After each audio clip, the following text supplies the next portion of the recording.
All right, welcome to Lesson 28, Normal Approximation and the Binomial Distribution. So yesterday we practiced applying the normal distribution to real-world situations, and today I want to look at the comparison or the overlap between a normal distribution and the binomial distribution, which is from earlier in this particular unit. So our goal today, I want you to be able to explain and produce a normal approximation of the binomial distribution, and I'll show you some examples of how that will work. So, with the normal distribution, we're looking at continuous distributions. So there's a lot of real-world applications that involve discrete data, which means that they don't have decimal values.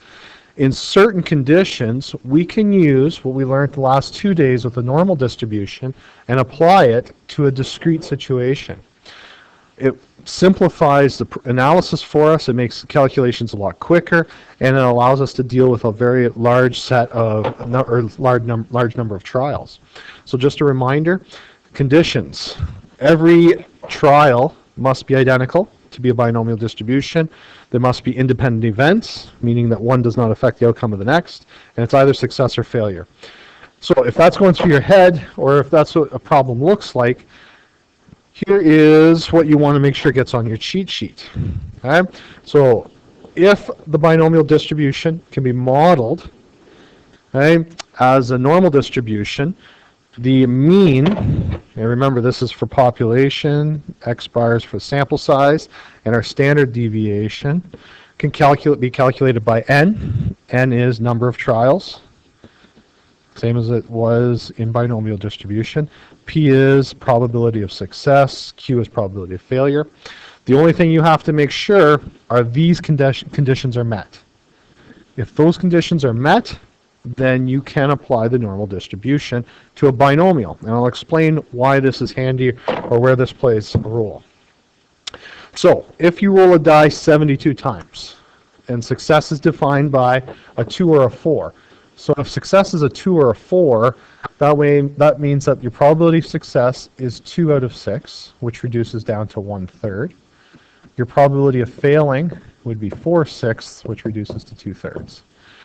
So going through our criteria, are the events independent?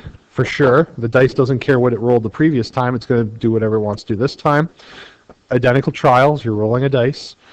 And there's a success or a failure. So if you roll a 2 or a 4, you're successful, else you failed.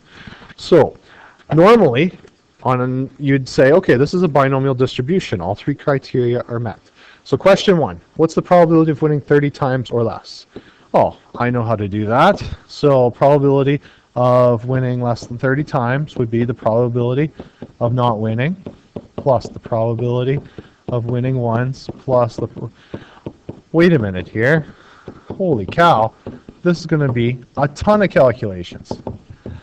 Ton of calculations. I don't want to do 30 calculations. Okay? So, what we can then do, and if you wrote that out, you can just make a note that if it seems like a lot of work, then probably you're supposed to do a normal distribution. So, my question then becomes normal distribution. Does this qualify? Because it's an awful lot of work if I have to do it with a regular binomial. So I do my tests, n times p. So I rolled the dice 72 times, and the success rate was the success rate is 1/3.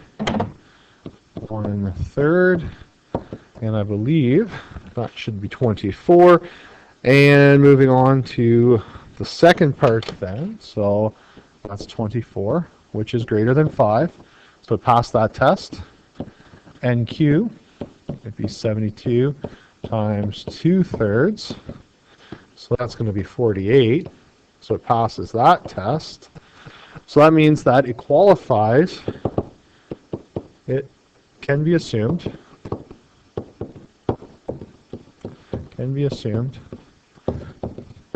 As a normal distribution. So my mean would be n times p, which I just calculated to be 24, and my standard deviation is the square root of n times p times q. So for this one, we'd have 72 times 1/3 times 2/3. We end up with 16, and the square root of that would be 4. So, therefore, my data can be assumed to be normally distributed with a mean of 24 and a standard deviation of 4. Now I don't have to do all 30 calculations. I can continue to answer this question as if it was a normal distribution. So A part, if I'm looking for the probability of it being less than 30, I can use the normal distribution. However, we need to remember we're dealing with discrete data. And what that means is that we can't actually have 30.5, 30.6. So if I'm looking at 30 here, and I want to find the area, we have to give it a width. So we're going to have to extend this to 30.5 on this side and 29.5. And that area there is going to be exactly 30. We have to give that width, the discrete data, a width. Okay? Because we can't have 30.5, we can't have 29.5, but 30 has to have some dimension in order to have an area. So what we do with discrete data is we split the difference. So this means that if I want something less than 30, I've got to translate that to actually saying, because it's discrete, it's actually less than 30.5, because I want to go from this side of the rectangle in this direction. So with discrete data, you need to add half on either side in order to do the calculation properly, or so that the area works out. Once you do that, then it's just a matter of doing the normal calculations. That's the tricky part right there.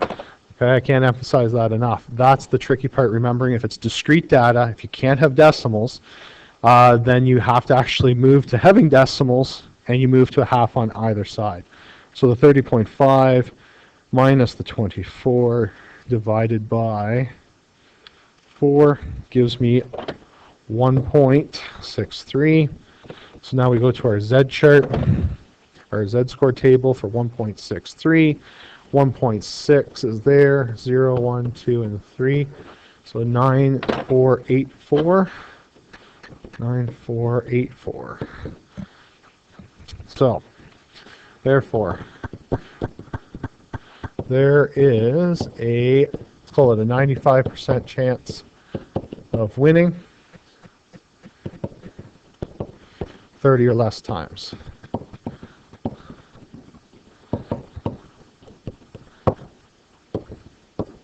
All right. B part. Probability of winning exactly 30 times. Well, it goes back to my discussion about this right here. We had to give 30 a dimension. So if we want to solve for probability of winning exactly 30 times, the width of 30 is actually an area that extends from, oops, come on, probability that extends from the high side of the area, so the 30.5, so this area right here, minus the low end, the 29.5. Okay? So we actually give it a dimension or a length of 1.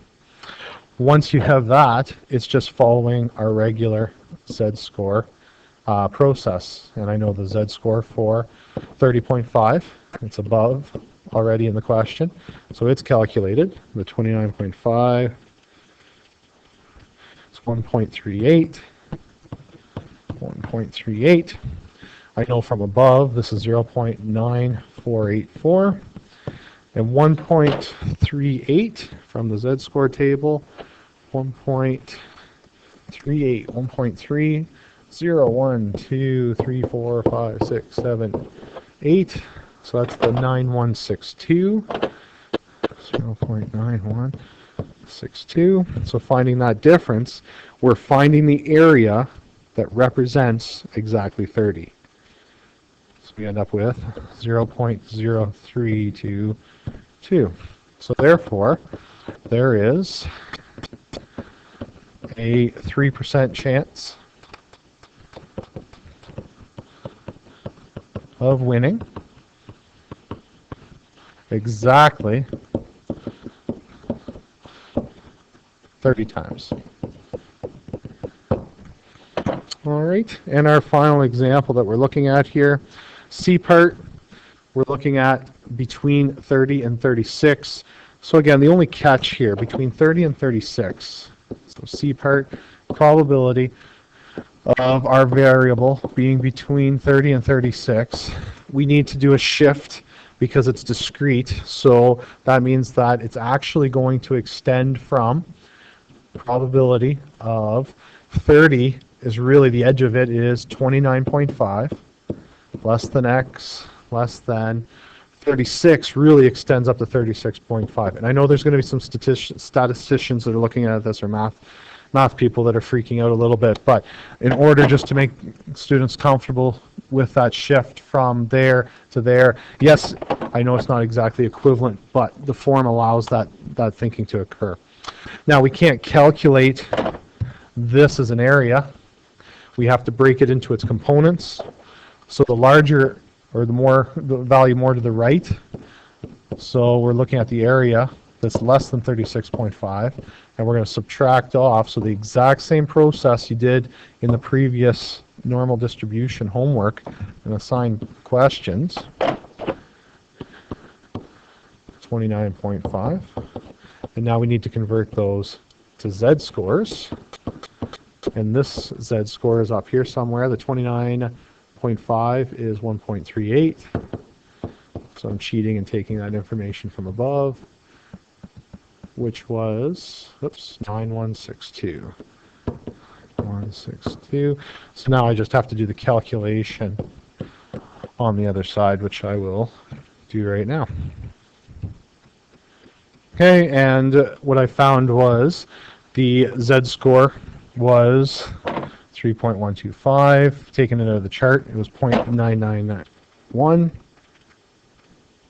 minus 0.9162. So this gives me 0.083, let's call it. So therefore, probability of winning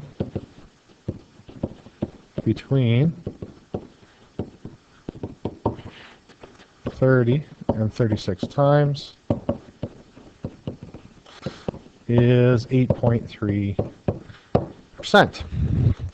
So there we go. So the tricky part here is remembering that, I'll stretch this out a little bit, when you are looking at a particular value with discrete data, so 30 for example, this has no area if I just have it as a line. There's no area because there's no width there. So, and I'll exaggerate it a little bit just so I can draw it in.